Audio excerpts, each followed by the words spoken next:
வணக்கம். செல்வகுமாரின் மாலை வானிலை ஆய்வறிக்கை. அதிகாரப்பூர்வ வானிலை அறிக்கைக்கு இந்திய வானிலை ஆராய்ச்சித்துறை அறிக்கையை பார்க்கவும்.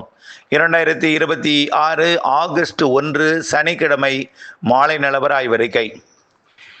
கடந்த பல நாட்களாகவே ஜூலை இறுதி ஆகஸ்ட் முதல் வாரம் நல்ல மழைப்பொழிவு பொழியணும். நேற்றைக்கு தென்மேற்கு பருவமழை தீவிரமடைந்தது. வெப்பசலன இடிமழை பொழிவு மன்னார்குடியில் உள்ள பகுதிகளுக்கும் பொழிந்தது. இன்றைக்கு பார்த்தீங்கன்னா கடலூர் முதல் திருவள்ளூர் வரைக்கும் பெய்து கொண்டிருக்கு. கடலூர் அதாவது ஆங்காங்கே ஒதுக்கி ஒதுக்கி பெய்தாலும் சில மாவட்டங்களில் பரவலாக பெய்யுது. திருவண்ணாமலை மாவட்டத்தில் கூடுதல் பரப்பு, திருக்கோயிலூர் சுற்றுவட்டார பகுதியில் ஆங்காங்கே நல்ல மழை பொழியுது. கள்ளக்குறிச்சி மாவட்டம், விழுப்புரம் மாவட்டத்திலையும் இதேபோல் ஆங்காங்கே நல்ல மழை பொழிந்து கொண்டிருக்கு. இப்போது நள்ளிரவில் சென்னை உள்ளிட்ட கடலோர பகுதிகளுக்கும் மழைப்பொழிவு கிடைக்க போகுது. இந்த நிலையில் கேரளாவில் நேற்றைக்கு பெய்த மழையில் நம்ம ஏற்கனவே சொல்லிகிட்டே இருந்தோம். சபரிமலை சுற்று வட்டாரம் அப்படின்னு என்ன அர்த்தம்? அது பத்தனந்திட்டா. ஏலக்காய் சாகுபடி பகுதி அப்படின்னு எது? கேரளாவோட தேனி மாவட்டத்தோட மேற்கு சரிவு, குமிளி, இந்த சுருளி நீர்வீழ்ச்சி பகுதி இங்கெல்லாம். அதே போல் அதுக்கு உள்ளே முல்லை பெரியார் அணைக்கட்டு பகுதி, இடுக்கி அணைக்கட்டு பகுதி, இடுக்கெல்லாம் நேற்றைக்கு நிலச்சரிவு. இதெல்லாம் நம்ம எச்சரிக்கை கொடுத்துருந்தோம்.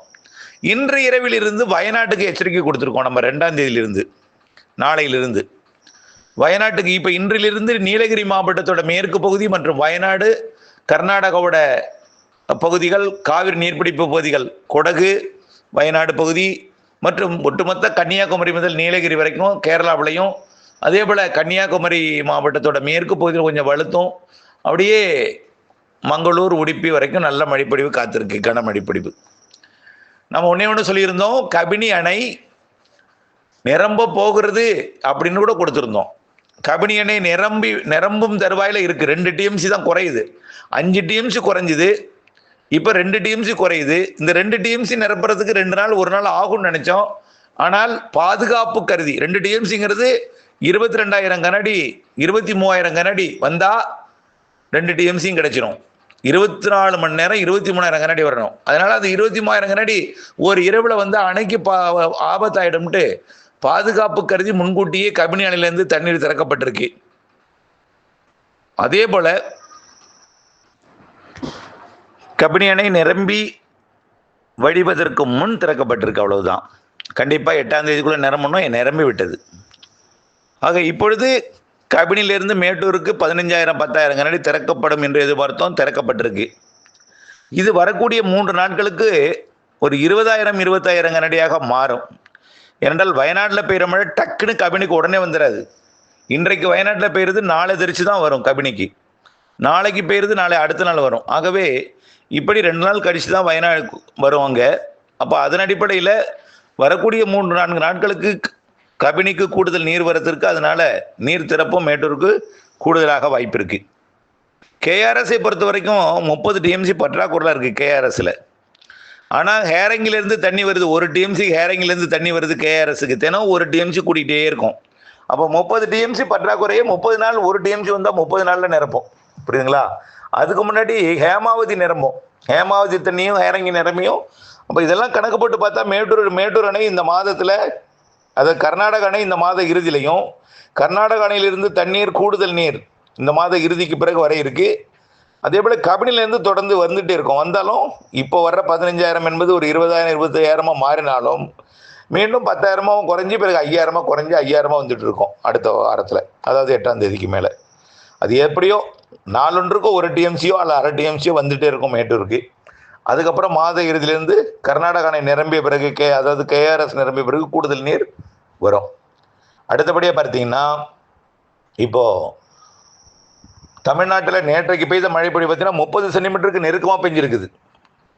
அதாவது நேற்றைக்கு நாலுமூக்கு திருநெல்வேலி மாவட்டம் 29 சென்டிமீட்டர் 290 மில்லிமீட்டர் பெய்திருக்கு. ஊத்து 27 மில்லிமீட்டர், சரி 27 சென்டிமீட்டர் 270 மில்லிமீட்டர் பெய்திருக்கு ஊத்துல. காக்காட்சி திருநெல்வேலி 190 மில்லிமீட்டர் பெய்திருக்கு.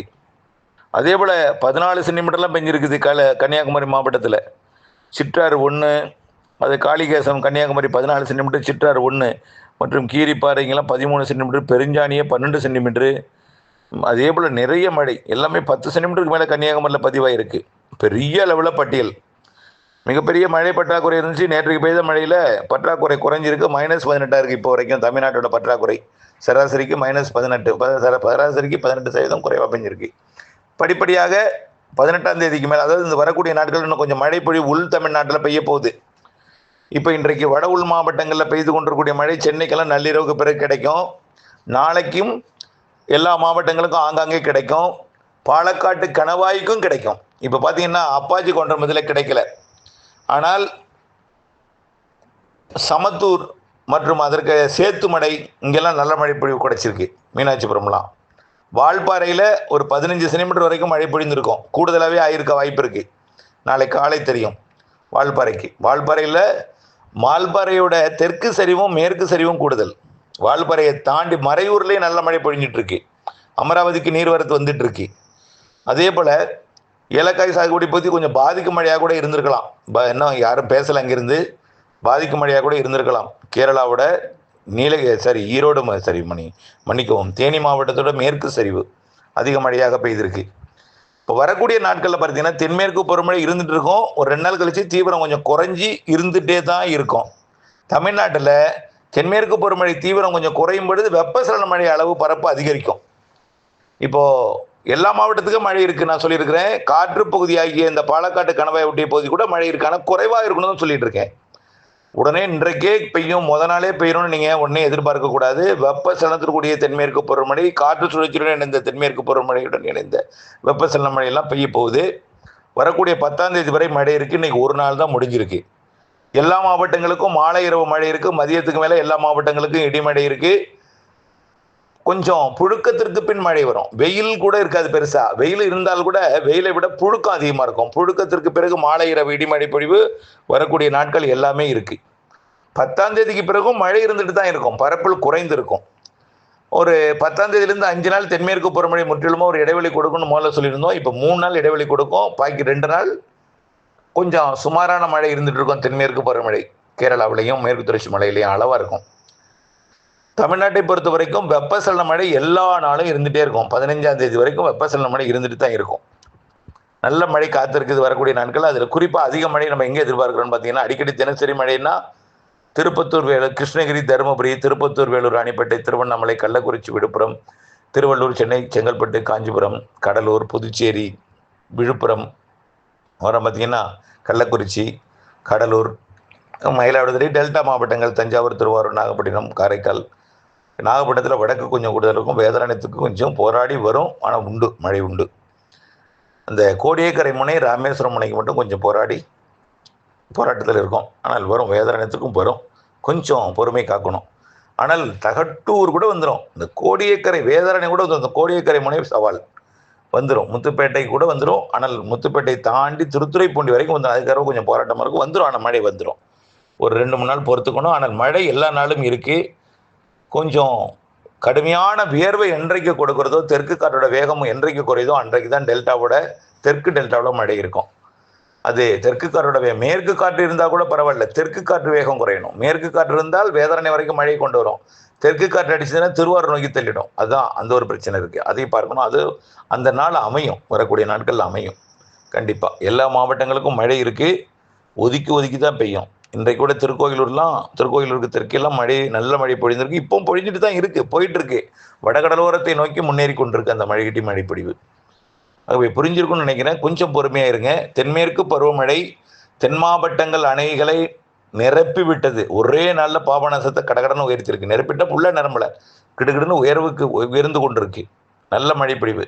யாராவது எதிர்பார்த்துப்பாங்களா? நாள் மூக்கு ஊத்துல 30 சென்டிமீட்டரு எதிர்பார்த்தீங்களா?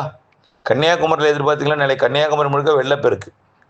கன்னியாகுமரி குற்றால அருவியில் கடுமையாக வெள்ளம் இருக்குது. அருவியில் இருக்க அருவியே மழையே காண முடியல. அருவியில் வெள்ளப்பெருக்கு மட்டும்தான் காண முடிஞ்சுது. அந்தளவுக்கு வெள்ளப்பெருக்கு இன்றைக்கு இருந்துச்சு.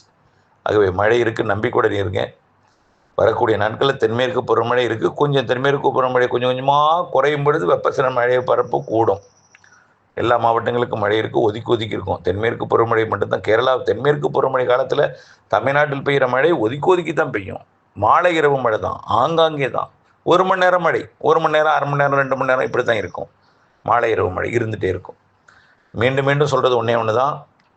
ஆகஸ்ட் 18க்கு மேலே மழை அதிகரிக்கும். ஆகஸ்ட் இறுதி அதிகம், செப்டம்பர் அதிகம் அதிகம் அதிகம். கண்டிப்பாக ஆந்திர பிரதேச நிகழ்வு வந்து செப்டம்பரில் மழைப்பொழிவை கூட்டும். அக்டோபரில் மிக அதிகம். அக்டோபர் முன் 15 தேதி வரைக்கும் தென்மேற்கு பருவமழை. அக்டோபர் 18 தான் வடகிழக்கு பருவமழை. அது வரைக்கும் தென்மேற்கு பருவமழை. இறுதி கட்ட 45 நாள் வலுவான தென்மேற்கு பருவமழை இருக்குது. தயவு செய்து வறட்சின்னு கவலைப்பட வேண்டாம். இந்த இருக்கக்கூடிய நாட்கள், இந்த வரக்கூடிய இந்த நாட்கள் கொஞ்சம் வெயில் கொஞ்சம் கூடுதலாக இருக்கும். ஏன்னா சூரியன் கொத்துக்கதிர் தெற்கு நோக்கி வந்து கொண்டிருக்கு. ஆகஸ்ட் 17லேருந்து செப்டம்பர் 2 வரைக்கும் தமிழ்நாட்டில் சூரியன் குத்துக்கதிர் விழக்கூடிய நாள். இதனால் கண்டிப்பாக மழைப்பொழிவு இருந்தாலும், வெயில் கொஞ்சம் கூடுதல் இருந்தாலும், தயவுசெய்து இந்த எல்னினோ போட்டு குழப்பிக்காதீங்க. இதுக்கு மேலே எனக்கு சொல்கிறதுக்கு இல்லை. குழப்பிக்காதீங்கன்னு சொல்லலாம். உங்களை விட எனக்கு ரொம்ப கஷ்டமாக இருக்குது. தமிழ்நாட்டில் எல்லாருக்கும் ஒரே நாளில் மழை பெய்யாது.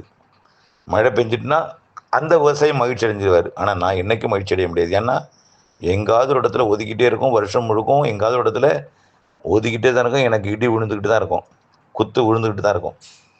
கொஞ்சம் பொறுமையாக இருங்க. நன்றி. நான் இன்றைக்கி நல்லா சொல்லி பாருங்கள். என்றைக்காவது எந்த வருடமாவது எல்லா இடத்துக்கும் மழை பெய்யுமா? ஒதுக்கி தான் பெய்யும். பருவமழையாக இருந்தாலும் ஒதுக்கி தான் பெய்யும். ஒரு குறிப்பிட்ட மாவட்டங்களுக்கு கொஞ்சம் பற்றாக்குறை கொடுக்கும். அங்கேருந்து குத்து விழுந்துட்டு தான் இருக்கும். நான் மட்டும் எந்த வருடமும் நிம்மதியாக இருக்க முடியாதுங்கிறது எனக்கும் தெரியும். தயவுசெய்து கொஞ்சம் பொறுமையாக இருங்க. நன்றி.